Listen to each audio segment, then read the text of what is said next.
हाँ।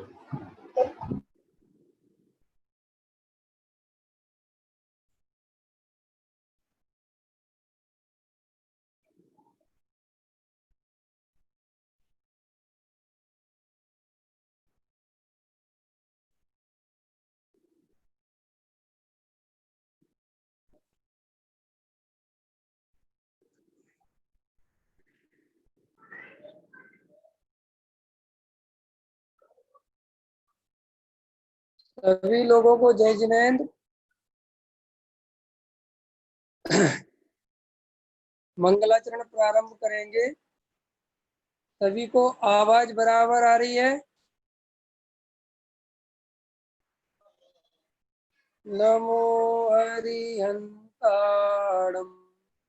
नमो सिद्धाणम नमो वायरियाणम नमो उवज्जायाणम नमो लोए सव्यसाम नमः समय साराय स्वानुभूत्या चकासते चित स्वभावाय भावाय सर्वभावान्तरच्छिदे अनंत धर्मणस्तत्वं पश्यन्ति प्रत्यगात्मना अनेकान्तमयी मूर्ति नित्यमेव प्रकाशिताम् वन्दे तु सर्वसिद्धे ध्रुवयचलमणोभवं गतिं पत्ते मोक्षामि समय पाहुड मृणमोषुध केवली भड़िदम्। सम्यक दर्शन का अपना ये जो विषय चल रहा है, इसमें क्रम से अपन आगे बढ़ रहे हैं और राग और आत्मा का भिन्न पन्ने पे अपन ने कल चर्चा की थी। तो उसमें से एक प्रश्न निकल के आया था कि वास्तव में कहीं तो कहते हैं कि आत्मा राग से भिन्न है और कहीं कहीं कहते हैं कि आत्मा ही राग करता है। ये सब विवक्षाएं कि कैसे कैसे समझना है। कहीं कहते हैं कि परिणामों को संभालो और कहीं कहते हैं कि परिणाम का कर्ता धर्ता जीव नहीं है। तो ये जिनवाणी में इस तरीके की जो कथन शैली मिलती है वो उसका उत्तर चाहते हैं, ऐसा प्रश्न आया है। तो वो प्रश्न का जवाब क्योंकि बहुत सरल है और जल्दी समझ में आ जाए ऐसा ही है। लोक में भी हम सब लोग ऐसे ही इसी व्यवहार से चलते हैं, काम चलते हैं। कभी कोई बात कहते हैं, कभी कोई बात कहते हैं, उसका पीछे हेतु होता है। राग उद्गल में नहीं होता, पर द्रव्य के कारण नहीं होता, पर द्रव्य उसका कर्ता धर्ता नहीं है। जब ये बात समझानी थी तब तो राग जीव में होता है, जीव के द्वारा किया जाता है, जीव ने किया, इस प्रकार की बात कही। क्यों कि अगर कोई सर्वथा ही राग को परद्रव्य मान ले, तो साहब हमने तो जिनवाणी में सुना कि राग तो परद्रव्य है, तो कोई परद्रव्य का ये अर्थ निकाल ले कि जैसे शरीर, संयोग, घर परिवार कुटुंब परद्रव्य है, ऐसे हमारा राग भी परद्रव्य है। तो इस बात को आचार्यों ने कहा कि नहीं नहीं, ऐसा राग परद्रव्य नहीं है। राग जीव की पर्याय है, जीव का ही विकार है, जीव के द्वारा ही उत्पन्न हुआ है, जीव में ही हुआ है। कोई ऐसा सोचे कि पुद्गल में हुआ है, पुद्गल ने किया है, तो उसको वहां से उस विवक्षा के द्वारा उस बात को हटाया कि नहीं नहीं, परद्रव्य के कारण राग नहीं हुआ। न इसका अर्थ क्या करते लोग, लोग कहते साहब हमारा तो कोई लेना देना है नहीं, राग तो परद्रव्य का है। तो आचार्यों ने कहा कि अपना दोष दूसरे के ऊपर डालना ये न्याय नीति नहीं है। एक विवक्षा तो जब ये बात चलती है कि राग परद्रव्य का नहीं है, जीव का है, तो वो इसलिए है कि कोई उसे सर्वथा परद्रव्य का मान के ना बैठ जाए। एक तो उस बात को वहां पे कहा। फिर जब दूसरी बात कही कि साहब आत्मा का राग नहीं है, तो वो इस अपेक्षा कही कि कोई राग अपना स्वभाव मान के ना बैठ जाए कि राग तो मैंने ही किया है, मैं इसका कर्ता धरता हूँ, इसलिए राग तो मेरा स्वभाव है और राग मैंने किया, इस मान्यता से रोता ना रहे। तो वहां पर जब शुद्धात्मा की तरफ से कथन किया, तो भाव की तरफ से कथन किया एक ही द्रव्य की अपेक्षा से बात कही, तब ये कहा कि नहीं, राग तेरा स्वभाव नहीं है, तेरी वस्तु नहीं है। कि साहब चलो मेरा नहीं है, मेरी नहीं, लेकिन किया तो मैंने। तो आचार्य ने कहा कि ये अब राग को छोड़ने को राजी नहीं है, ये अब किसी ना किसी बहाने से राग को पकड़ के बैठेगा। तो फिर उन्होंने कहा कि नहीं, राग का कर्ता धर्ता भी तू नहीं है, क्योंकि राग तेरे अनुसार नहीं होता, और राग तो जड़ है। उसे जड़ क्यों कहा? कि उसका स्वभाव जड़ से मिलता है। कि कैसे मिलता है? कि जैसे पुद्गल अपने को नहीं जानता और पर को नहीं जानता, ऐसे ही राग भाव न अपने को जानता है और न पर को जानता है। तो बिल्कुल उसका स्वभाव पुद्गल से मिलता है, इसलिए कहा कि पुद्गल का है। और क्यों कहा पुद्गल का है? इसलिए कहा कि पुद्गल कर्म के उदय के निमित्त से होता है। और क्यों कहा पुद्गल का है? कि पुद्गल के लक्ष्य से होता है। हमें जब भी राग देश होगा, वो आत्मा के आश्रय से नहीं होगा। कभी भी आप देख लेना, आपको क्रोध होगा, मान होगा, माया होगी, लोभ होगा, वो कभी आत्मा के आश्रय से नहीं होगा, वो हमेशा परद्रव्य के आधार से होगा। और जब परद्रव्य के आधार से होगा, तो आचार्य कहते परद्रव्य का है, तेरा नहीं है। क्योंकि तेरा आश्रय थोड़ी लिया उस राग ने, उस राग ने हमेशा पड़ोसी का आश्रय लिया, इसलिए वो पड़ोसी का है। और लोक में भी हम कहते हैं कि जो अपने काम नहीं आए और दूसरे के काम आए, तो अपन कहते भैया वहीं चला जा, तू मेरे काम का तो है नहीं। तो इस अपेक्षा से राग पुद्गल का है, ये अपेक्षा रखी कि भाई वो राग अपने कोई दुख का कारण है, अपने अनुसार परिणमन नहीं करता, मेरे स्वभाव से उसकी मैत्री नहीं बैठती, मेरी और उसकी नेचर मिलती जुलती नहीं है, भले ही मेरे में उत्पन्न हो रहा है, लेकिन बिल्कुल जाति उसकी पुद्गल से मिलती है, इसलिए उसको। और दूसरा, उसके लक्ष्य करने से मुझे कोई सुख नहीं मिलता। तीसरा, वो क्षणिक है, शाश्वत नहीं है, और कर्म के उदय के निमित्त से होता है, पर द्रव्य के लक्ष्य से होता है, तो इसलिए तो उसे पर कहा। और जब एक अपेक्षा ये कहा कि राग जीव का है, वो इसलिए कहा कि कोई राग को परद्रव्य का मान के ये ना सोचे कि साहब जड़ का है तो वो जड़ में है। नहीं, वो जड़ में नहीं है। राग की पर्याय जड़ की पर्याय नहीं है। जड़ की पर्याय होए राग, अगर तो बात ही खत्म हो जाए। वो है पुद्गल, है जीव की पर्याय, लेकिन जीव की विकारी पर्याय है, चारित्र गुण का विकार है। जैसे हम सबको शरीर में बुखार आ गया, तो बुखार किसी दूसरे को थोड़ी आया है, बुखार मुझे ही आया है। और मैं डॉक्टर के पास जाके कहूँ कि साहब ये जो बुखार है ना, ये मेरे पड़ोसी को आया है, तो डॉक्टर कहेगा पड़ोसी को लेके आओ। तो कहते नहीं नहीं, बुखार मुझे ही आया है। कि फिर क्या है कि मुझे आया है, लेकिन मेरा स्वभाव नहीं है बुखार, ये दवाई खाऊंगा और नाश हो जाएगा। ऐसे ही रागादि विकारी भाव ये तो आत्मा में ही है, लेकिन ये आत्मा के स्वभाव नहीं है।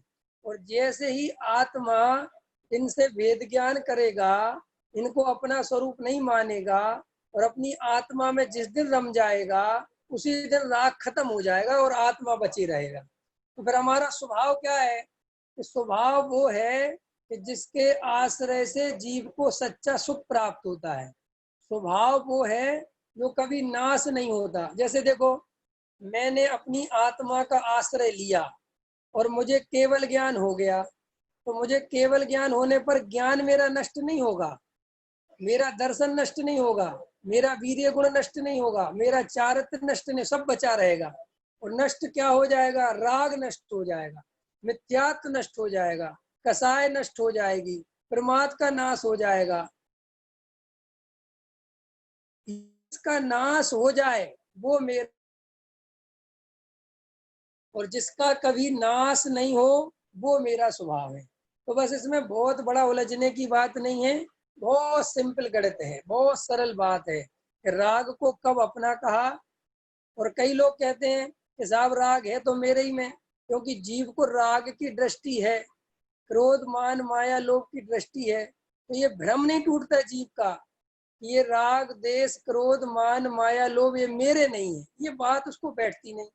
तो आचार्य भगवंतों ने बहुत मेहनत कर करके ये बात समझाई कि भाई तुझे हमने बड़ी मुश्किल से तो संयोगों से छुड़ाया, संयोगों से छूट के तू देह पे आ गया, हमने बड़ी मुश्किल से देह पे छुटाया, फिर देह से छूट के तू इस पे आ गया। तो साहब हमें कर्म का उदय तो परेशान कर रहा है ना, आखिर पाप का उदय आएगा तो मुझे दुख होगा ना, आखिर मेरे ऐसे ऐसे कर्म के उदय बांध रखे हैं तो वो तो मुझे तकलीफ देंगे ना। तो फिर वहां से छुड़ाया आचार्यों ने कि नहीं नहीं, कर्म का उदय तेरा कुछ बिगाड़ नहीं सकता।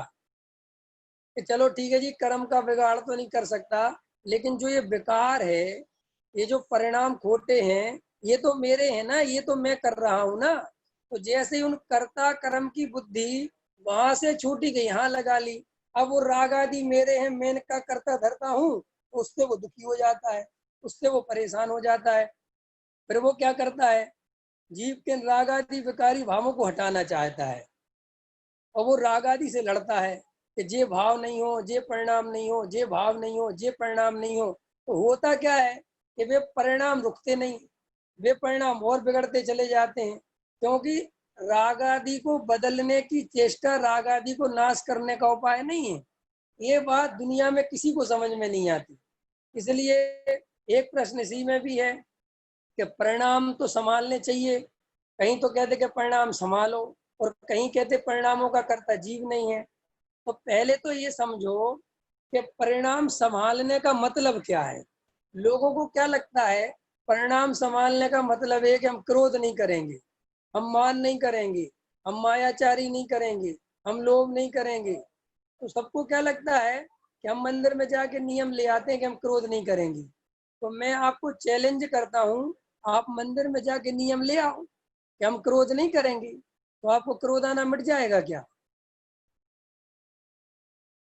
महेश जी, सुनाई दे रहा है? तो आपका मंदिर में जब आप नियम लोगे कि मैं क्रोध नहीं करूंगा, तो क्या क्रोध आना मिट जाएगा क्या? नहीं मिटेगा। आप नियम लोगे मैं मान कसाय नहीं करूंगा, तो क्या मिट जाएगी क्या? आप लोग का ले लो, और कसायों का ले लो, कुछ नहीं रुकेगा। उल्टा आप जितना नियम लोगे, आपको सबसे ज्यादा वही चीज परेशान करने लगेगी, क्योंकि फिर दिमाग में घूमता है ना वो बार बार, हमें क्रोध नहीं करना, हमें क्रोध नहीं करना। जैसे लोग मंदिर में जाते हैं ना, तो वो क्या होता है कि वो वहां पे पर्ची सिस्टम होता है, उसमें पर्चियां रख देते हैं लोग। अब देखना लोग कितनी बदमाशियां करते हैं, वो पर्ची निकालेंगे और पर्ची में आ गया कि आज टीवी नहीं देखना, और आज ही फेवरेट कार्यक्रम आना है उनका, और आज ही पर्ची क्या निकल आई कि टीवी नहीं देखना। तो वो क्या करते हैं, नमो हिंदणम नमो सिद्धाणम नमो वारियाणम नमो वज्रणम, सब पर्ची द्वारा डाल देते हैं और फिर द्वारा निकाल देते हैं। फिर द्वारा वाली पर्ची में क्या आ गया कि आज आज जो है अपनी पड़ोस से बात नहीं करना, कि आज ये ठीक आ गया, हमें आज पड़ोसी से कोई लेना देना नहीं। तो अपने को पर्ची, ऐसे लोगों, इन लोगों को सोचते हैं ऐसे लोग कि हम कोई नियम ले रहे हैं, हम कोई संयम का पालन कर रहे हैं। क्या संयम है इसमें, क्या संयम है आपका? अरे, और फिर ऐसे अपने को रोक रोक के मार मार के कोई धर्म थोड़ी होता है। हम दबा दबा के इच्छाओं को, आज टीवी नहीं देखेंगे, कल हम स्त्री से बात नहीं करेंगे, कल हम ये नहीं करेंगे, हम कल जो है ये नहीं खाएंगे, इनसे कुछ नहीं होता। ये तो सब अपने को ठगने के नए नए उपाय हैं, ताकि अपन को भ्रम बना रहे कि हम कुछ धर्म कर रहे हैं। इसीलिए अब जैसे आपको क्रोध को जीतना है कि क्रोध मुझे कम आने लगे, तो कई लोग कहते सब में सकर के यात्रा करो, तीर्थ बंदना करो, उससे क्रोध कम होता है। कोई क्रोध कम नहीं होता, उससे क्या लेना देना क्रोध का। उपवास करो, उससे क्रोध का क्या लेना, उल्टा उपवास करोगे तो क्रोध बढ़ेगा। क्योंकि जब तुम्हारे अंदर इतना क्रोध है, तुम्हारे अंदर इतना गुस्सा है, और उपवास और कर बैठोगे तो भूख और लगेगी तो और गुस्सा करोगे। तो ये जो उपाय चलता है कि परिणामों को संभालो, परिणामों को संभालो, तो परिणाम संभलते विमलते नहीं ऐसे। और अनादिकाल से हमने इसी तरीके से परिणाम को संभालने का उपाय किया। फिर वो जिनवाणी में क्यों लिखा?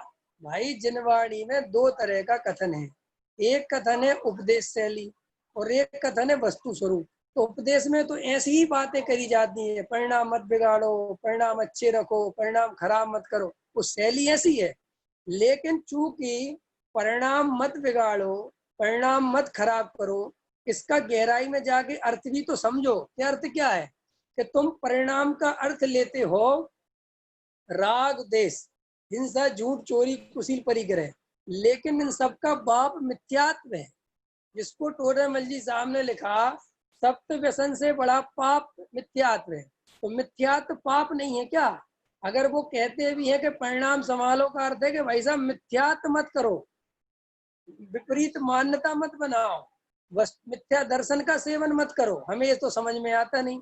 हमें तो सिर्फ खाना पीना उठना बैठना, क्योंकि हमारी दृष्टि वही है, हमारी खुद की भी दृष्टि मिथ्यात्व में नहीं है। इसलिए जहाँ ये बात आती है कि परिणाम मत बिगाड़ो, हमें सीधा सीधा हिंसा झूठ चोरी और विषय भोग के परिणाम दिखते हैं। और आप लोगों को, जो मेरे पुराने श्रोता हैं, पंकज जी को याद होगा, मैं तो इसमें भी कहता हूँ कि हमें ज्यादा परिणामों की में भी हमें कुछ गहराई पता नहीं है। हमारे परिणाम सुधारने का मतलब भी बहुत रटी रटाई बातें हैं, हमें ज्यादा कुछ समझ में नहीं आता। बहुत पैसा मत कमाओ, ये बात हमें समझ में नहीं आती। हमें क्या समझ में आता है? बाजार में मत खाओ, ये परिणाम बिगाड़ना है। हमें क्या समझ में आता है कि ज्यादा खेल कूद मत करो, ज्यादा स्त्री का संसर्ग मत करो, ज्यादा विषय भोगों के अभिलाषी मत बनो। बस हमें इतनी, इससे ज्यादा में कुछ समझ में नहीं आता परिणाम बिगाड़ने के नाम।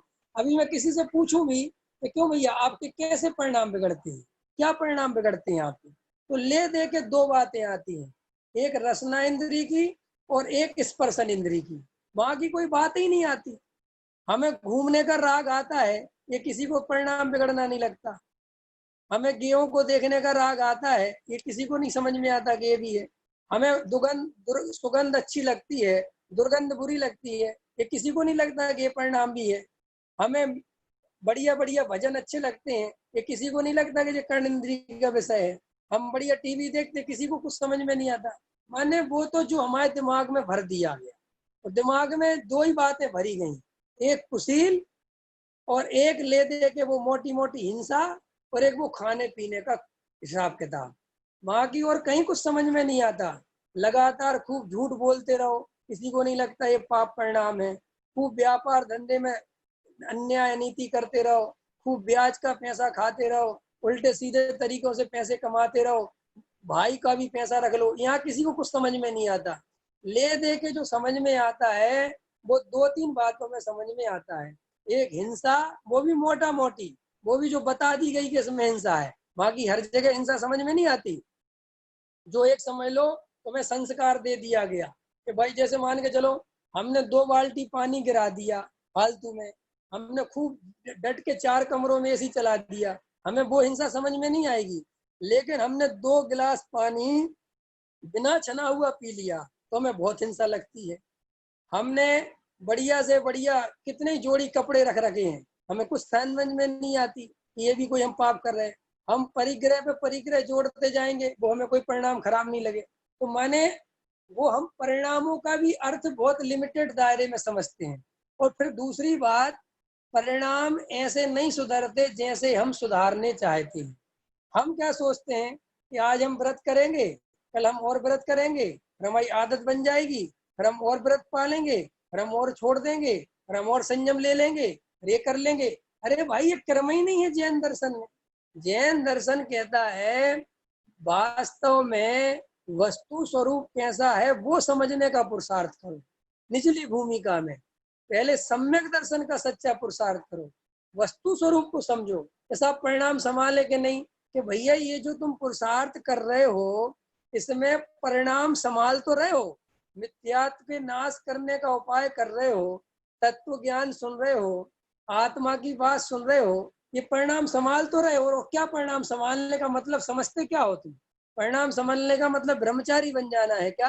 परिणाम संभालने का मतलब त्यागी वृत्ति बन जाना है, तब समझोगे कि परिणाम संभल गए। क्योंकि हमें ज्ञान तो है नहीं कुछ, हम जानते तो है नहीं, हमें तो परिणाम संभलने का अर्थ ही वो त्याग व्रत दिखता है। जबकि श्री गुरु कहते हैं कि अभी भी तुम गहराई में जाओगे तो तुम्हें कुछ ढंग से ज्ञान नहीं है। देखो टोडरमल जी साहब ने पता क्या लिखा? टोडरमल जी साहब ने लिखा कि इंद्रिय विषय भोगों में अभिलाषा मुख्य है। माने उनने क्या लिखा कि विषयों में अभिलाषा की मुख्यता है, भोगने की बात नहीं है। और हिंसा में प्रमादपणति मूल है।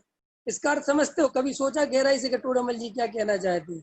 टोडरमल जी ये कहना चाहते हैं कि अगर तू ये सोचता है कि तू बहुत विषय भोगों में लगा है तो ये तेरा भ्रम है, तू कोई विषय भोग नहीं भोग रहा। मैं तो आज की डेट में खुलेआम कह रहा हूँ, हम कोई भोग नहीं भोग रहे, भोगों के नाम पे मरे जा रहे हैं। कुछ है थोड़ी हमारे पास। अरे ना शरीर शरीर ढंग का है, न संयोग ढंग के हैं, आकुलता में जी रहे हैं, कमा कमा के मरे जा रहे हैं। जिन्हें भोग कहते हैं ना ग्रंथों में, वे तो राजा महाराजाओं के पास थे वो भोग। ना जहाँ कमाने की चिंता, बैठे राजगद्दी पे, चल रहा है राज शासन, कर रहे हैं हजारों शादियां, कोई चिंता नहीं, कोई कुछ नहीं, और करोड़ों वर्षों तक भोग रहे हैं, हजारों वर्षों तक भोग रहे हैं। उन्हें भोग कहो तो समझ में भी आए। यहाँ तो दाल रोटी तो पच नहीं रही। अगर एक दिन खीर खा लो तो हालत खराब हो जाए, एक दिन ड्राई फ्रूट्स खा लो तो हालत खराब हो जाए। हम काहे के भोग भोग रहे, क्या भोग भोग रहे? दाल रोटी खाते हैं बेचारे, सुबह उठ के दुकान पर कमाने चले जाते हैं 2 पैसा। बाल बच्चे बड़ी मुश्किल से 2 तो पाले नहीं जा रहे अपने पे, और वो पाल पाल जी को काल हो रहे हैं। बड़े होते तो अपनी सुनते नहीं है। मतलब कहने का मतलब ये है कि है क्या ऐसे इस संसार में जिनको हम कह के हम भोग भोग रहे हैं? हम तो मूर्ख बन रहे हैं कि हम भोग भोग रहे हैं, भोग भोग रहे हैं। क्या भोग भोग रहे हैं आप? हाँ, तो फिर आप कर क्या रहे? कि हम अभिलाषा कर रहे हैं। टोडामल जी साहब ने कहा कि असली अगर पाप है तो वो अभिलाषा। अभिलाषा माने हमें भविष्य में विषय भोगों से सुख मिलेगा, अगर हमारे पास पैसा बहुत ज्यादा हो जाएगा तो हमें सुख मिलेगा। ये मूर्खता है, ये पागलपन छोड़ना है, और इसका नाम मिथ्यात्व है। और हिंसा, पता हिंसा क्या है? हिंसा है प्रमाद। प्रमाद का अर्थ क्या है? कि भाई साहब, अब राग द्वेष के परिणाम, क्रोध मान माया के परिणाम मिथ्यात्व के साथ होते रहना, इसका नाम है असली प्रमाद। प्रमाद होता है अपने स्वरूप को नहीं जानना। प्रमाद भी कई तरह का है। मिथ्या दृष्टि का प्रमाद है अपने स्वरूप को नहीं जानना। सम्यक दृष्टि का प्रमाद है कि अपने स्वरूप को तो समझ गया लेकिन रमता नहीं अपने स्वरूप में, उसका प्रमाद ये है। पंचम स्थान वाले का प्रमाद क्या है? कि वो 15 दिन में ही रम पाता है और जल्दी नहीं रमता, उसका प्रमाद है। कि मुनिराज का प्रमाद क्या है? कि मुनिराज सपक छपक श्रेणी नहीं चढ़ते, साथ ही साथ दशा को प्राप्त नहीं करते, उनका प्रमाद है। तो अभी तो हमारा तो भैया वो वाला प्रमाद कुछ है ही नहीं ऊपर वाला। पहले नीचे वाला प्रमाद पे चर्चा करो। नीचे वाला प्रमाद क्या है? कि मिथ्यात्व का नाश करो। अभी हमें राग देश की ज्यादा चिंता करने लायक स्थिति नहीं है। कि क्यों? कि भैया मिथ्यात्व बैठा हुआ है, और मिथ्यात्व जब तक है तब तक आगे की क्रिया की परिणामों की बात ही क्या करना। पहले मिथ्यात्व का नाश होगा। जैसे लोक में भी, दुनिया में सब चतुर हैं। अगर हमारा बच्चा पहली क्लास में पढ़ता है और वो हमारा बच्चा पहली क्लास में जाए और हमसे कहे पापा ये बताओ 9th क्लास की बुक में क्या लिखा है, 10th क्लास की बुक में क्या लिखा है, 6th क्लास की बुक में क्या लिखा है, तो आप क्या कहोगे? आप बताने बैठ जाओगे? बताओ, कौन बताने बैठ जाएगा? कोई बताने बैठेगा अपने बच्चे को? क्या मैं बताता हूँ 6th क्लास की क्या लिखा हुआ है? कोई नहीं बताता। सब कहते मूर्ख है क्या, पहले पहले पढ़ तो ले, आ A B B C D तो सीख ले कुछ। कह रहे पापा बताओ ना, कोई नहीं बताता, सब समझता। लेकिन धर्म में क्या है कि मिथ्या तो गया नहीं, और भाई साहब सिद्ध बनने की पूरी व्यवस्था समझने बैठे। अच्छा मुनिराज को क्या होता है? अच्छा फिर क्या होता है? मुनिराज कैसे भाव आते, फिर क्या होता है? मुनिराज कैसे प्रायश्चित लेते हैं? कि भैया तू ये बता, तेरे मिथ्यात चला गया तू नहीं, वो तो अभी ज्यों करते हुए, तो भैया तुझे समझ में क्या आएगा? क्या समझ में आएगा वहां? और तू जो समझेगा वो बंदर की नकल समझेगा, जड़ की क्रिया समझ के आ जाएगा। और अज्ञानता में अगर वो जड़ की क्रिया पालने लग गया तो भ्रम से मुनि मुनि के चक्करों में फंस के मुनि और बन जाएगा, और धर्म कुछ मिलेगा नहीं तुझे। तो पहले नंबर पे मिथ्यात्व का नाश करो। अरे जैन धर्म इतना महान है, उसने कहा कि पंचम गुण स्थान में घर में रहो, कहीं जाने की जरूरत नहीं है। कि क्यों घर में रहे? कि अभी घर में ही तो रहो तुम, इतनी जल्दी बाहर भागने की जरूरत क्या है? अपने घर में अपने हाथ से रोटी बनाओ, खाओ। लेकिन ना तो जरा सा व्रत लिया नहीं कि लोग तो भागने को पहले तैयार हैं, घर से पहले भागना है। और फिर वो संग पे संग बढ़ाते जाओ और समाज पे बोझा डालते जाओ।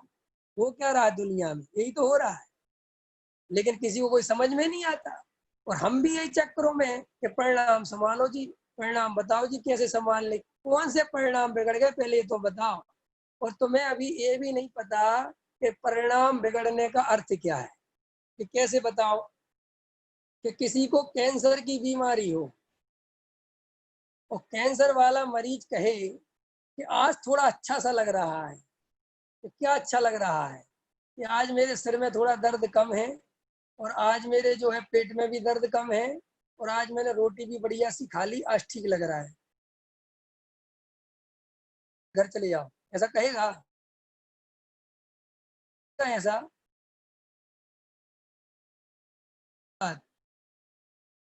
आवाज आ रही कि नहीं आ रही विवेक जी? डिस्टर्ब है क्या आवाज? आवाज डिस्टर्ब हो रही क्या? सचिन जी आवाज डिस्टर्ब हो रही क्या? नहीं, और किसी की नहीं हो रही, आपके नेट में प्रॉब्लम है। वहां की तो सारे लोग कह रहे हैं कि सही आ रही है, बाकी लोगों की सही आ रही है। अब देखो, अब आप अपना देखो, मैं तो आप रिकॉर्डिंग सुन लेना। और देखो, मैं एक बात और बता रहा हूँ सभी लोगों को, अगर क्लास में कदाचित इंटरनेट की वजह से डिस्टरबेंस होता है, तो इसमें देखो कई चीजों का कारण है। अगर मेरी तरफ से डिस्टरबेंस होगा तो सबको होगा, और आपका अगर पर्सनल डिस्टरबेंस होगा तो वो सिर्फ आपके लिए होगा। तो इसलिए अभी 3 लोग की गवाही मिल गई कि नहीं, मेरी तरफ से डिस्टरबेंस नहीं है, आपकी तरफ से है। और फिर भी अगर आपको डिस्टरबेंस हो जाए कदाचित, तो अगले दिन मैं जो रिकॉर्डिंग भेज देता हूँ, जहाँ छूट गया हो आपका, आप उसको वहां सुन लेना, तो आपको उसका क्लियरिटी हो जाएगी। क्योंकि अब मैं बार बार पूछूंगा आवाज नहीं आ रही, आवाज नहीं आ रही, तो क्लास आधी तो इसमें चली जाती है। तो अभी ठीक है। अभी तो मैं क्या कह रहा था कि कैंसर वाला जो मरीज है, अगर वो कहे भी कि आज मुझे अच्छा लग रहा है, और फिर एक दिन कहे कि साहब आज मेरे को बहुत तकलीफ हो रही है, फिर अगले दिन कहे मुझे अच्छा लग रहा है, डॉक्टर उसकी बातों पर कोई ध्यान नहीं देता।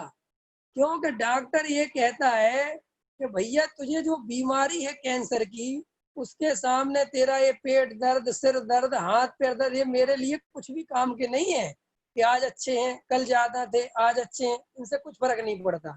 ऐसे ही मिथ्या दृष्टि जीव को, अगर उसके मिथ्यात्व रूपी कैंसर बसा हुआ है, और आज उसकी कसाय मंद है, आज मंदिर गया, आज व्रत कर लिया, आज संयम से रह लिया, आज बहुत अच्छा लग रहा है, 2 दिन बहुत अच्छा लग रहा है, फिर 2 दिन कसाय तीव्र हो गई, आज मुझे बहुत गुस्सा आ रहा है, आज मैं क्या करूं? तो श्री गुरु कहते तेरे हमें कुछ लेना देना नहीं है इससे, क्योंकि इन परिणामों की कोई कीमत नहीं है। जब तक तेरे को ये मिथ्यात्व चल रहा है, तब तक हमें तेरी ये बकवास सुननी नहीं। हाँ, जब तेरा मिथ्यात्व चला जाए तब हम तुझसे बात करेंगे। तो ऐसे ही श्री गुरु कहते हैं कि जैसे लोक में बड़ी बीमारी के सामने छोटी मोटी बीमारियों की कोई कीमत नहीं है। जैसे आज क्या हो रहा है, कोरोना जैसी महाभयंकर बीमारी आई है, तो पता डॉक्टर क्या कहते हैं कि क्या हो रहा है कि साहब मेरे पेट में दर्द है, भगो, कोरोना तो नहीं है ना, अभी इलाज ही एक ही चल रहा है, बस दूसरा कोई बीमारी की टेंशन नहीं, मर जाओ बाकी बीमारियों से। तो ऐसे ही श्री गुरु कहते हैं कि बीमारी एक ही है, और उसका नाम है मिथ्यात्व। मिथ्यात्व की बीमारी का नाश करो अगर करना है तो। ऐसा परिणाम के परिणाम परिणाम एक तरफ रख दो, तुम ज्ञायक भगवान आत्मा की दृष्टि रखो। ऐसा परिणाम, फिर तेरे को कह रहा हूं ना, परिणाम एक तरफ रख दे, परिणाम को हम संभाल लेंगे।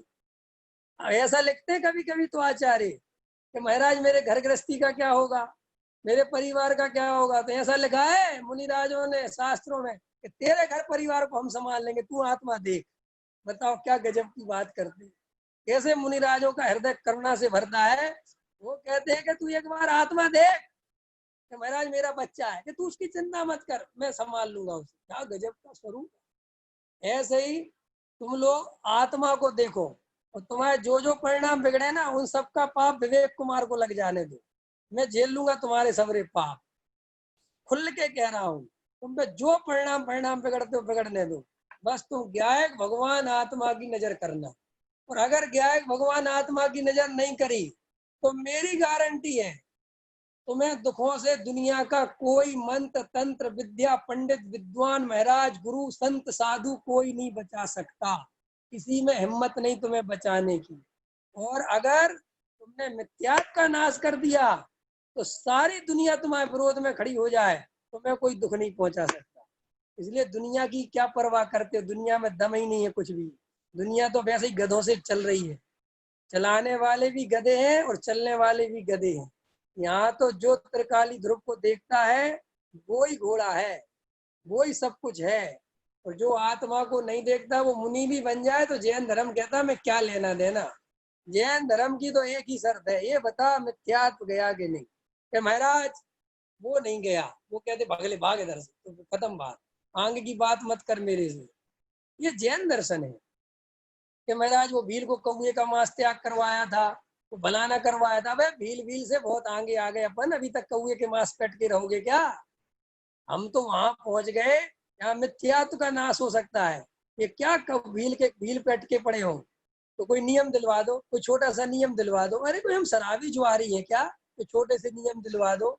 हमने इतने नियम ले रखे हैं कि हमें खुद नहीं पता कितने ले रखे हैं। आपको पता है हमारे जैसा आचरण पालने वाले दुनिया में है कहाँ। लेकिन तुम्हें ये आचरण आचरण समझ में नहीं आता, हम करें क्या। तुम्हें आचरण के नाम पे आते ही वो ब्रह्मचारियों वाला आचरण ख्याल में, तो हम क्या कर सकते हैं। लेकिन निचली भूमिका में जितना बढ़िया से बढ़िया आचरण हो सकता है हम कर रहे हैं। कि साहब हम कुछ गलतियां करते आपको नहीं बता सकते कि वे गलतियां भी इसी आत्मा के आश्रय से सुधरेंगी, और कोई दूसरा उपाय नहीं सुधरने का। हम क्या कर सकते, क्या करें बताओ। कोई दूसरा उपाय होता तो बता देते। साहब बहुत से लोग उपाय दूसरा बता देते हैं कि वे उपाय नहीं बताते, तुम्हें टालते हैं कि टालो, बता दो कुछ उल्टा सीधा, भाग जाए, सिर खा रहा है। ख्याल में आया ना। चलो एक उदाहरण दे देता हूँ। एक व्यक्ति एक महात्मा के पास कई दिन से चक्कर लगा रहा था। सुबोध जी ख्याल में आ रहा है कि नहीं है। हाँ, तो वो महात्मा के पास चक्कर लगा रहा था और वो रोज कहता था आप बहुत पहुंचे हुए संत हो, आपके पास एक से एक रिद्धियां सिद्धियां हैं, मुझे सब पता है, आप सबको किसी को कुछ नहीं बताते, लेकिन मैं आसानी से मानने वाला नहीं हूँ। संजय भैया कोई रिद्धि सिद्धि तो नहीं चाहिए तुम्हें। अरे यार हम भी दे देते, रिद्धि सिद्धि चाहिए हो तो दे देंगे, दो चार तो मुफ्त में ही तो वो कहता है कि भाई रिद्धि सिद्धियां तो आपके पास है। तो वो संत कहता है कि भाई कोई रिद्धि सिद्धि नहीं है, तू पागल पागल है, हम तो आत्मा में रहते हैं अपने, हम कोई नहीं नहीं, आप झूठ मत बोलो। और वो रोज उनका जो है उपयोग खाता है। तो एक दिन साधु महाराज से सहा नहीं गया, उन्होंने कहा चल यार तू रोज आता है, आज तुझे एक मंत्र दे ही देते हैं। तो वो एकदम खुश हो गया कि आज तो बात बन गई। और जैसे ही साधु ने एक मंत्र लिख के दिया और उसको पर्ची पे लिख के दिया कि ये मंत्र ले जा और बढ़िया नहा धो के घर पे बैठ के अकेले में साधना करना, सिद्धि हो जाएगी। तो एकदम वो जो है दौड़ा मंत्र लेके, और जैसे ही आधा समझ लो रास्ता, आधा घर के गेट के बाहर ही निकल रहा था, और एकदम संत ने कहा रुको रुको एक बात सुनो। बोलो। ये मंत्र में सिद्ध करने के लिए एक शर्त है। बोले बोलो क्या शर्त है, हमें सब शर्त मंजूर है। बोले शर्त ये है कि जब ये मंत्र पढ़ोगे तब बंदर का ध्यान नहीं करना। किसका ध्यान नहीं करना, बंदर का ध्यान नहीं करना। तो उसने कहा इसमें क्या बड़ी बात है भाई, बंदर का ध्यान नहीं करना, हमने तो आज तक नहीं किया, अब क्या करेंगे। और वो एकदम निकल गया। लेकिन जैसे ही बाहर निकला उसको तो हर जगह बंदर दिखाई देने लगे, जहां देखे वहीं बंदर दिखाई देने लगा। बंदर बंदर बंदर का ध्यान नहीं करना, बंदर का ध्यान नहीं करना, बंदर का ध्यान नहीं करना। और सबसे ज्यादा बंदर ही बंदर दिखने लगी। जब घर में पत्नी ने दरवाजा खोला तो पत्नी भी बंदरिया दिखने लगी उसे। उसे तो अपना पापा भी बंदर दिखने लगा, उसे अपने बच्चे भी बंदर दिखने लगे, सारा खानदानी सब जहां देखो बंदर बंदर बंदर। उसने कहा ये क्या आफत हो गई, मेरे उससे फूट गई। फिर भी उसने बड़ी कोशिश करी और नहाया धोया तो भी बंदर का ध्यान नहीं करना। गुरुजी ने कहा था बंदर का ध्यान नहीं करना, वो तो बंदर बंदर बंदर बंदर बंदर। और मंत्र पढ़ने बैठा और मंत्र की जगह बंदर बंदर बंदर बंदर निकले। 2 रात सो नहीं पाया बेचारा, और तीसरी दिन इतना परेशान हो गया और गुरुजी महाराज के पास गया और बोला लो ये तुम्हारा मंत्र, और एक एक बात बस आपसे कहनी है कि बोलो कि तुम वो जाते हुए रास्ते में बात नहीं कहते कि बंदर का ध्यान नहीं करना, तो तुम्हारा बाप का कुछ बिगड़ जाता क्या। अरे मैं तो वैसे ही कभी बंदरों का ध्यान नहीं करता। ले दे के कह दिया बंदर का ध्यान मत करना, आफत हो गई, वो बंदर ही बंदर पीछे पड़ गए। तो ये तो कहानी ऐसी है कि पढ़ना मत बिगाड़ना, पढ़ना मत बिगाड़ना। अब वे और बिगड़े जा रहे हैं। अब क्या करें? जैसे नई बहू आती ना, नई बहू कि कोई मत देखना, नई बहू को कोई मत देखना, अब और ज्यादा देखने की इच्छा। गांव में तो हम जब रहते थे तो नई बहू को देखने के पैसा लिखते थे, उसको कहते मुंह दिखाई, है ना, मुंह दिखाई, मुंह दिखाई की रस्म। तो भाई अब वो मुंह दिखाई के चक्कर में आदमी रात के 2-2 बजे तक बैठा रहता था बेचारा। और कुछ नहीं है, अभी 2-4 दिन बाद तो कुएं पे पानी भरने जाएगी, तब कोई ना देखने वाला। और बेचारा जो है उसको मुंह दिखाई में बैठा है, और जब वो 5 रुपए देके 2 रुपए देके ऐसा मुंह उड़ा रहा, आओ भैया देख ले। अब क्या देख लिया, अब क्या हो गया? कुछ नहीं, एक आंख तो इसकी ढंग की है ही नहीं।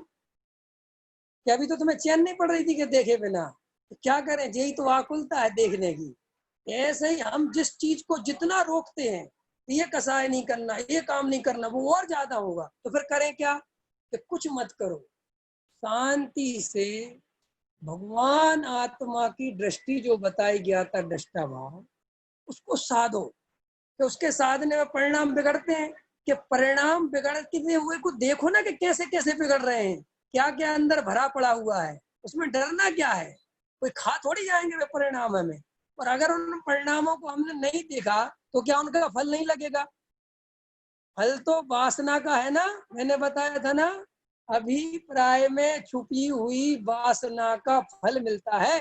और अभिप्राय में तो वासना भरी पड़ी हुई है, उसका क्या करोगे तुम?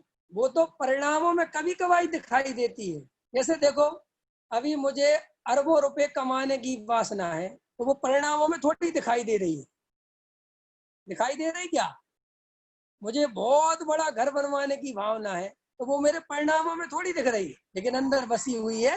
तो वो जो अंदर बसी हुई है, असली खेल तो वहां से चल रहा है भैया। ये जो परिणाम थोड़े बहुत दर्पण के समान आ जाते हैं, इनको देख के घबराते हो, और जो अंदर अभिप्राय में छुपी हुई वासना है, उस तरफ हमारा ध्यान नहीं जाता। तो श्री गुरु कहते हैं हम तेरी जड़ खत्म करवाते हैं, हम तुझे वो विद्या सिखाते हैं जहां वो अभिप्राय की वासना मिट जाए।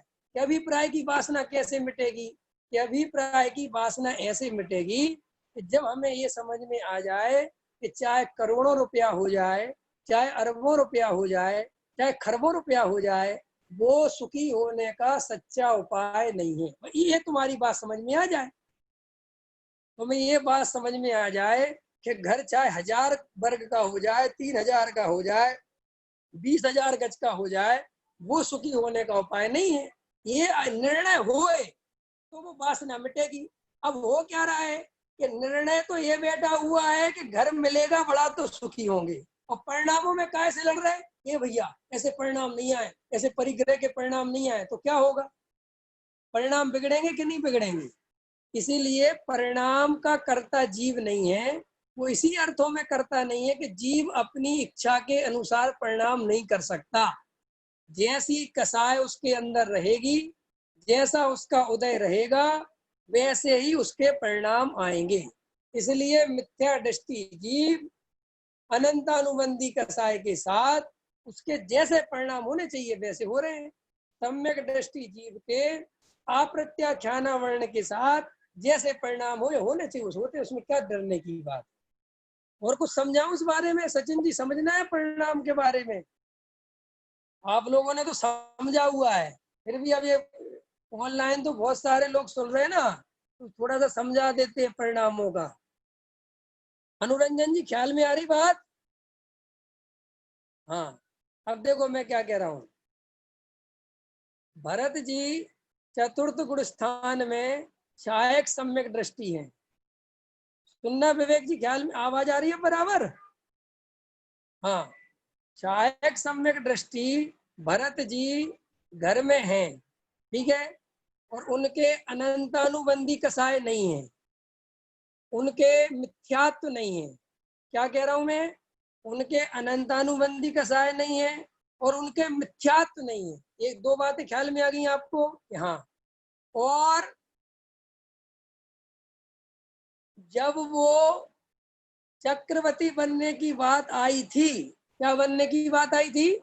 चक्रवर्ती, उसके पहले उनकी कई हजारों करोड़ों वर्ष की उम्र राजा बने में निकल गई थी।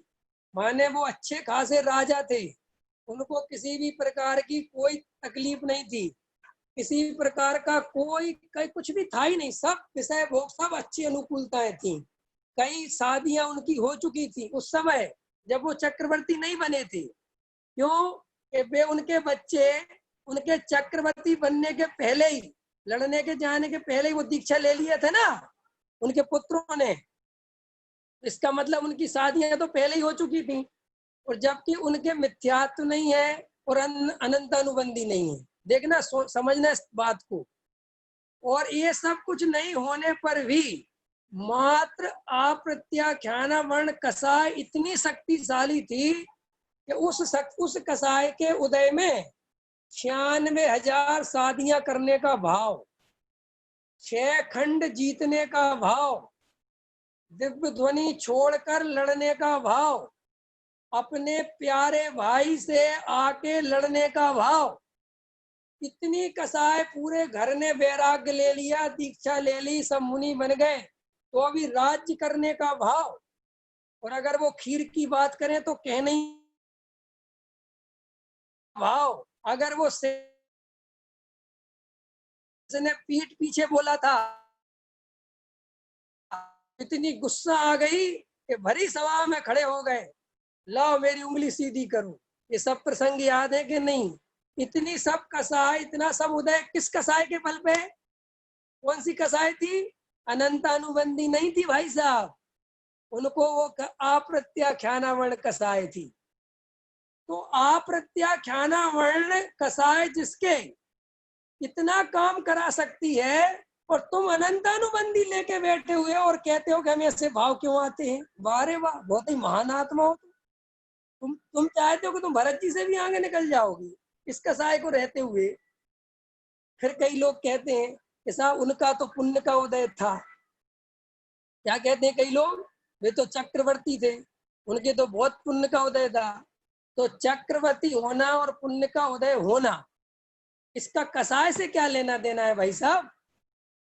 कसाय तो मेरी खुद के परिणाम होंगे। देखो, मुझे अभी समझ लो करोड़पति बनने का भाव है, तो वो तो पुण्य का उदय होगा तो मिलेगी सामग्री, वो तो एक अलग मैटर है। लेकिन करोड़पति बनने का भाव तो आ सकता है कि नहीं आ सकता? नहीं समझ में आई बात? जिसको नहीं समझ में आए ना, वो मेरे से फोन पे पूछ लेना बाद में, क्योंकि ये बात समझना बहुत जरूरी है, लोगों को ये बात समझ में नहीं आती। अरे भाई, उनके सब कुछ सामग्री मिली, सब कुछ मिला, लेकिन भोगने का परिणाम तो नहीं आता था। कोई सामग्री जबरदस्ती तो नहीं कहती थी कि मुझे भोगो। तो जब उनको भोगने का परिणाम आता था, तो वो भी काय के अभाव में, मिथ्यात्व नहीं था और अनंतानुबंधी नहीं थी। ख्याल में आ रही मेरी बात? और अभी हमारे मिथ्यात्व और अनंतानुबंधी भी नहीं गई, और हमसे सब कहते हैं कि ब्रह्मचारी त्यागी वृत्तियों जैसे परिणाम रखो, इतना संयम पालो। तो भाई साहब, ये सबसे बड़ा तो अन्याय ये हो गया कि ये जब स्थितियां विपरीत हैं, एक तो कसाय पूरी की पूरी लेके बैठे, तो फिर जब अब हमें देखो, अभी वर्तमान में एक शादी कर सकते हैं हम, दो तो नहीं कर सकते, ठीक है? 3 नहीं कर सकते, 4 नहीं कर सकते, 5 नहीं कर सकते, 6 नहीं कर सकते। ये एक व्यवस्था हो गई, एक सिस्टम हो गया, सामाजिक सिस्टम हो गया। आपका उदय उतना कमजोर है, लेकिन ये परिणाम भी नहीं आ सकता, ये कोई जरूरी नहीं है। परिणाम तो आ सकते हैं, क्योंकि परिणाम तो कसाय के अनुसार चलते हैं। अभी मैं राजा नहीं बन सकता कहीं का, मुझे कहीं का राजा नहीं बनाया जा सकता, लेकिन राजा बनने के परिणाम आ सकते हैं। मैं अभी कुछ भी नहीं बन, लेकिन वो बनना नहीं बनना तो अलग मैटर है, लेकिन वो परिणाम तो आ सकते हैं कि नहीं? अच्छा, एक बात बताओ, खीर खाने के भाव आते हैं बढ़िया से बढ़िया के नहीं? अब वो खीर मिले भरत जी वाली के नहीं मिले, वो तो एक अलग मैटर हो गया ना भाई, उससे क्या लेना देना है? परिणाम आ सकते हैं। तो फिर हम करें क्या कि कुछ मत करो। वे उतने उस अवस्था में भी परिणामों से डरे नहीं, परिणामों से भेद ज्ञान करते रहे। तुम बस भेद ज्ञान करो। फिर कई लोगों का प्रश्न आता है, इससे तो हम छल ग्रहण कर लेंगे जी, तो कर लो। मैं क्या करूं? तुम बिना छल ग्रहण करे कौन से बहुत अच्छे हुए हो, कौन सा तुम मोक्ष चले गए और कौन से तुम सुधरे हुए हो? थोड़ामल जी साहब से प्रश्न किया कि महाराज आप ऐसी बातें करते हो और कोई स्वच्छंदी हो जाए तो पता टोडामल जी साहब ने क्या लगा कि क्या फर्क पड़ता है, ये तो मिथ्या दृष्टि का मिथ्या दृष्टि, स्वर्ग नरका स्वर्गासी की जगह नरकासी होएगा और क्या होगा, रहेगा तो संसार का संसार में ही। लेकिन अगर हमने असली बात नहीं बताई तो बेचारे के मिथ्यात्व के नाश का उपाय कब बनेगा? इसलिए भाई हम तो असली बात बता देते हैं। अगर तुम 10वें नंबर के स्वर्ग में जाते होगे और मेरी बातों से 8वें नंबर के स्वर्ग में चले गए तो इससे ज्यादा तो तुम स्वच्छंदी होने वाले हो नहीं। एक आध तो स्वर्ग का ऊपर नीचे थोड़ा बहुत फर्क पड़ेगा, गति तो बदलने वाली है नहीं मेरी बातों से, ये बात तो पक्की है। तो लेकिन अगर मिथ्यात्व का नाश कर दिया तो भाई साहब झंझट ही खत्म हो जाएगी ना अनंत भाव की। काम तो वो करो ना मजबूती वाला, क्या फर्क पड़ता है? एक आदमी हमारे पास मदद मांगने आया, हमने उसको 4 दिन का भोजन करा दिया, तो क्या कहते हैं लोग, ये असली मदद नहीं है। अरे काम ऐसा करो कि उसको नौकरी दे दो, उसको कोई काम सिखा दो, टेंशन खत्म, वो अपने पैर पे चलेगा, अपने पैर पे खाएगा, अपना जीवन जिएगा। असली मदद तो ये है ना। ऐसे ही तुम स्वर्ग में चले भी जाओगे कुछ काल के लिए, उसकी क्या कीमत है भैया? हमने इस भाव में सपोज करो मन माने पाप कर लिए जो तुम करना चाहते हो, ठीक है, लेकिन तुमने मिथ्यात्व का नाश कर दिया, बोलो कौन से फायदे का सौदा? और अगर तुमने बढ़िया से बढ़िया पुण्य कर लिया, महाराज बन गए मेरी नजर में, लेकिन मिथ्यात्व नहीं गया, तो बोलो घाटे का सौदा हुआ कि फायदे का? इसलिए अपने मन की कर ही लो, लेकिन मन में ये निर्णय कर लो कि मिथ्यात्व तुझे नहीं छोड़ेंगे हम, चाहे कुछ हो जाए। तेरी तो बैंड बजा के रहेंगे, तेरा तो बिल्कुल टुकड़े करके छोड़ेंगे हम, चाहे भले ही मुझे कुछ करना पड़े इसके लिए। तो है तुम्हारी बात में दम। और मरे मरे से परिणाम बिगड़ रहे हैं, हम ये खाने का परिणाम आ रहा, हमें वो खाने का परिणाम आ रहा, इसी में जिंदगी निकल जाएगी तुम्हारी, इससे ज्यादा कुछ नहीं सोच पाओगे। अरे भाई जीवन में अगर कुछ करना है तो मजबूत काम करो, इस बात पे विचार करो कि अनंत भाव हो गए, मिथ्यात्व का नाश क्यों नहीं किया मैंने मिथ्यात्व का नाश क्यों नहीं किया? मेरी जिंदगी में पहले नंबर पर मिथ्यात्व जाना चाहिए। श्री गुरु टोडामल जी साहब कहते हैं कि सप्त व्यसन से बड़ा पाप मिथ्यात्व है। सप्त व्यसन से बड़ा पाप, आप क्या समझते हो? टोडामल जी ने ये बात लिखी होगी ना, तो मैं जानता हूँ कि उन्होंने कितना बड़ा हृदय किया होगा ये बात लिखने के लिए। और मिथ्यात्व कितना भयंकर बैरी है, ये बात टोडामल जी को कितनी गहराई से पता थी कि सप्त व्यसन से बड़ा पाप मिथ्यात्व है। भाई साहब ये तो वाक्य पढ़ा है कि नहीं पढ़ा स्वाध्याय में आलो करने वालों ने? इसीलिए जो ये प्रश्न आता है कि परिणाम संभालना, परिणाम, भैया सुनो, परिणाम गायक भगवान आत्मा के बल से ही संभलते हैं, अपनी त्रिकाली ध्रुव आत्मा के आश्रय से ही संभलते हैं, बाहर की क्रियाओं में फेर फार करने से नहीं संभलते। इसलिए बंदर की तरह नकल तो कर सकते हो लेकिन अकल कुछ भी नहीं मिलेगी। बंदर नकल तो बहुत जल्दी करता है, नहीं समझ में आया? एक गांव में एक व्यापारी टोपियां बेचता था, टोपी लगाते थे, टोपी है ना, टोपी बेचता था। और वो बेचारा एक मेले में टोपियां बेच के आ रहा था, एक पेड़ के नीचे बैठ गया और वही दोपहरी शाम का टाइम उसकी झपकी लग गई, सो गया। और बंदर आए और उसकी सारी टोपियां ले गए और पेड़ों पर चढ़ गए। अब पेड़ पर चढ़ गए और सारे बंदर टोपियां लगाए और हंसे और मजे करें। अब वो बेचारा गरीब आदमी समझ लो जो भी है, वो बेचारा बड़ा परेशान कि क्या करूं, बहुत बंदर को डंडे दिखाए कुछ भी करे लेकिन बंदर टोपी ना देवे। एक आदमी आया समझदार, उसने कहा क्या हो गया? बोले साहब ये बंदर सारी टोपी ले गए। अरे तुम, बोले कहाँ इनको डंडे दिखा रहे हो, बंदर नकल करते हैं। तो बोले क्या करें? बोले जो टोपी तुमने फेंकी है ना, इसको फेंक दो उतार के, तुझे अपने आप सारी फेंक देंगी। और उसने अपनी टोपी ली और ऐसी उठा के फेंक दी, तो उनने भी सारी टोपी फेंक दी। ख्याल में आया कि नहीं आया? ऐसे ही संसारी जीव क्या करता है, मुनि संघ में चले गए। अब मुनि संघ में चले गए, अज्ञानता में क्या करने लगे कि जैसे महाराज रोटी खाते हैं वैसे ही वो खाने लगे, और वैसे ही खानी पड़ेगी तुम्हें। ये बस समझना कि तुम्हें कुछ करोगे क्या। अब दूसरे के चौका में जाके खाओगे तो कोई ऐसे थोड़ी खाने देंगे, वो थोड़ा सा तो ड्रामा करना ही पड़ेगा ना तुम्हें। तुम भी लगो थोड़े से संयमी आदमी हो, तभी तो तुम्हें मूंग की दाल मिलेगी। अब वो तुम्हें जो है देंगे, फिर धीरे धीरे वैसे ही कपड़े, फिर वैसे ही चलना, वैसे ही उठना, वैसे ही बैठना, और लोग कहेंगे भैया जी भैया जी भैया जी भैया जी भैया जी। बस हो गया भैया जी। धीरे धीरे अगर भैया जी को जम गया, ये तो बढ़िया है भाई काम, हो गया फिर भैया जी महाराज जी। क्या कर लोगे तुम, है। ऐसे ही मैं तो कई ब्रह्मचारियों के साथ देखता हूँ, उनके साथ में चलने वाले को, अब जैसे कई लड़के मैंने ब्रह्मचारियों के साथ में देखे, अब वो लड़के हैं हमारी नजर में, कोई ऐसा तो है नहीं कुछ बहुत बड़ी वो हूँ। अब तो वो 18-19 साल के हैं, 20 साल के हैं, 22 साल के हैं। हमने कह दिया और भाई इधर आना, क्या नाम है तुम्हारा। उनको इतनी तकलीफ, बाप रे बाप, जैसे आफत ढा दी हो।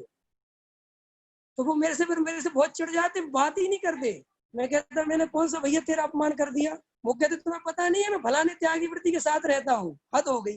अब त्यागी वृत्ति के साथ रहते तो तुम थोड़ी उसकी पद पे पहुंच गए।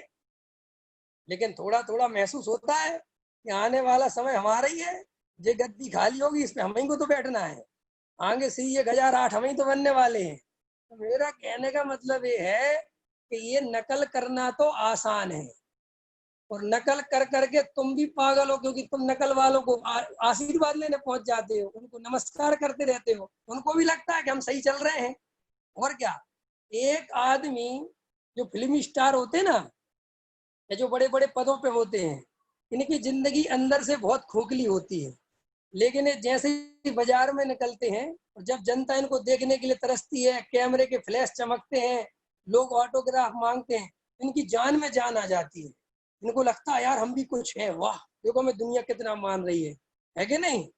और हर किसी के साथ होता है ये नॉर्मली, जो अज्ञानी संसारी जीव है। पंडित कितना ही थका हो, लेकिन पंडित को तुम प्रवचन करने बैठा दो, वो घड़ी भूल जाता है, क्योंकि पंडित को मजा आता है प्रवचन करने में जबरदस्त।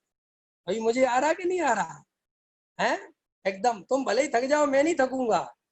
और अभी जैसे ही मेरी क्लास खत्म होगी और मैं अपनी धर्म पत्नी से कहूंगा बहुत थक गया, तो मेरी धर्म पत्नी कहेगी अभी क्लास सुनाने में ही थके थे। मैं कहूंगा बात तो ठीक ही है। तो ये संसारी जीव बाहर से भरता है अपने को, बाहर की चीजों से, समझ गए। तो जैसे ही वो फिल्मी स्टार वगैरह बुढ़े होते हैं, और जब उनको कोई पूछने वाला नहीं होता, तो उनकी जिंदगी इतनी खराब हो चुकी होती, क्योंकि आदत बन गई थी बाहर से भरने की, बाहर के लोगों से। इसलिए तो बुढ़ापे में लोग मुरझा जाते हैं। और जो जवानी में ढंग से जीते हैं कि मुझे किसी बाहर से भरना ही नहीं, किसी को अपने को, मैं तो अपने आप से जीऊंगा, वो बुढ़ापे में मस्त रहेगा, वो आनंद में जिएगा। और जो लोग दूसरों से भरते हैं अपने को, और बुढ़ापे में लोग बात करना पसंद नहीं करते, तो फिर अंदर से बहुत तकलीफ होती है, बहुत दुख लगता है कि हमें अब कोई पूछ नहीं रहा। और अगर तुम जवानी में ऐसे जीते कि मुझे किसी की जरूरत ही नहीं है, कोई पूछे और ना पूछे, मैं अपने में मस्त हूँ, तो फिर तुम बुढ़ापे में ही मस्ती मारोगे। यही तो मोक्ष मार्ग, यही तो धर्म है। धर्म माने आनंद, आनंद माने अपने से जीना, धर्म माने मैं हूं अपने में परिपूर्ण, पर की मुझ में कुछ गंध नहीं।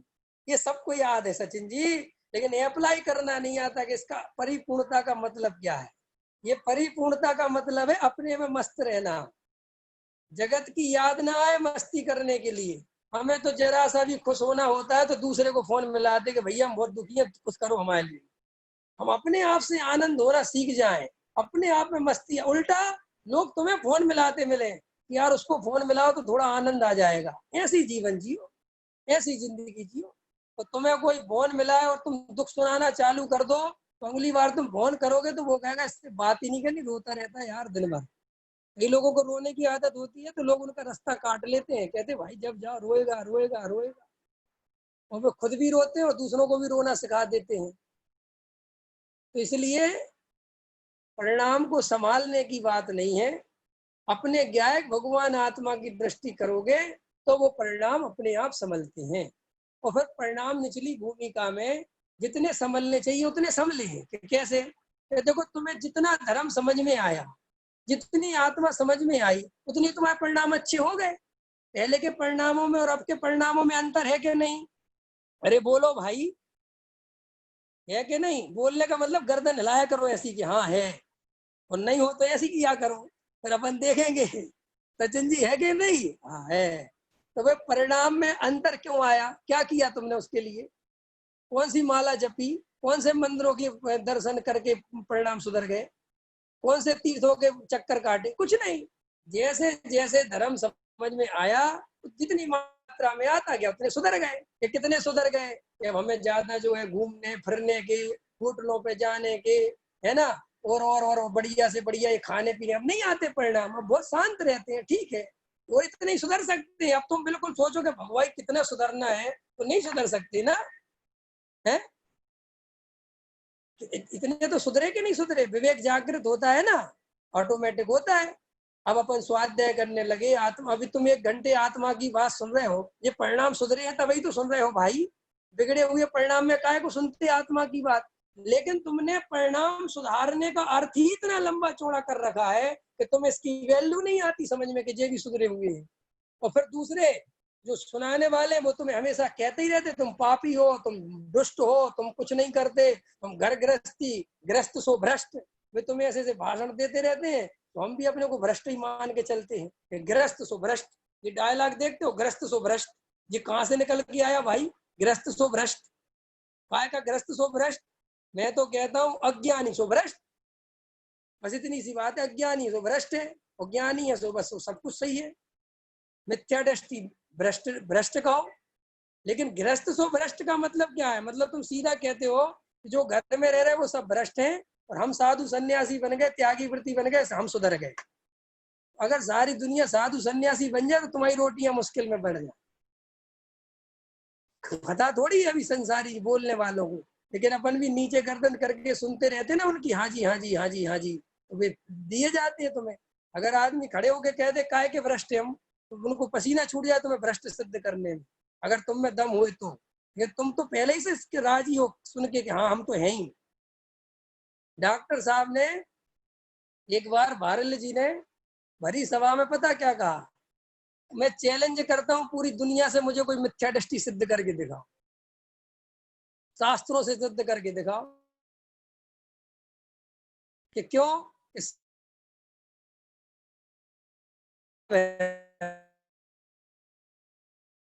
मिथ्या दृष्टि क्या करोगे।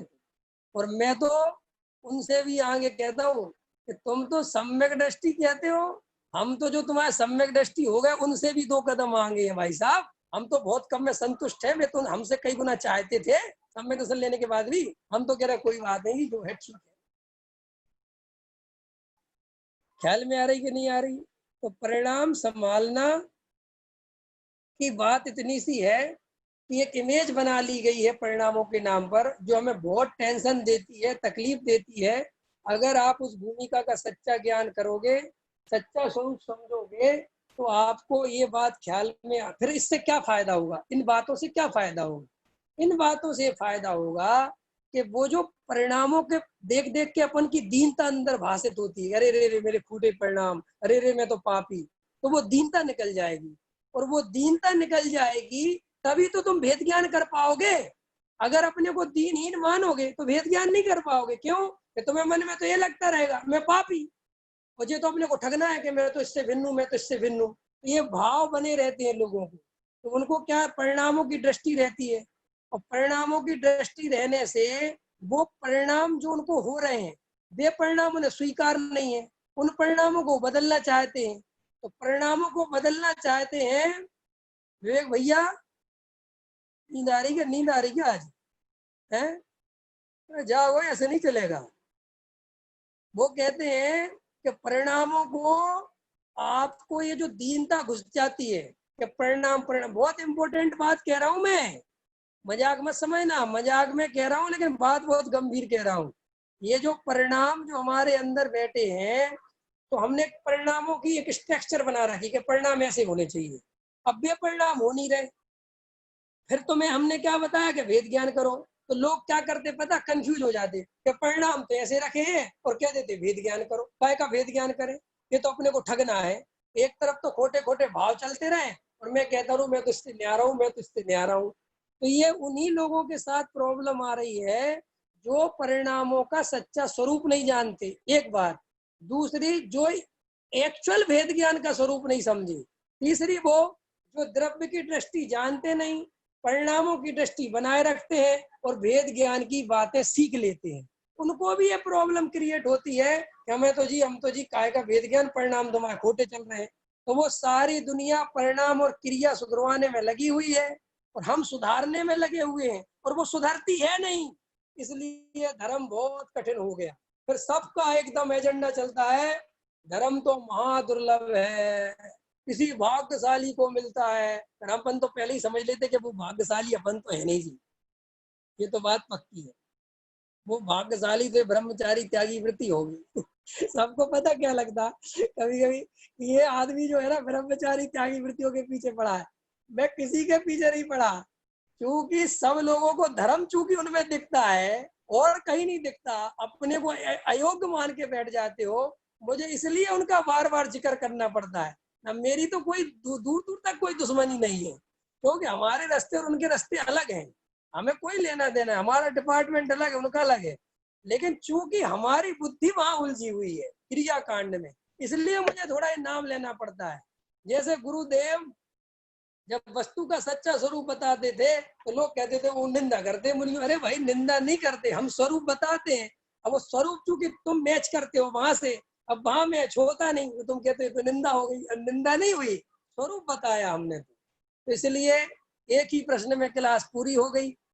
अब बाकी की भगवानी मालिक है, अब वहां आवाज तो पढ़ नहीं सकता, तो अभी घड़ी में वो कह रहे 10 बज गए। ठीक है, यही अपन अपनी आज क्लास पूरी करते हैं। सभी को समझ में आ गया होगा। अगर कहीं कुछ समझ में नहीं भी आया हो तो कोई डरने की बात नहीं है, अपन फिर समझाएंगे। ठीक है, लेकिन बिल्कुल हिम्मत मत हारना।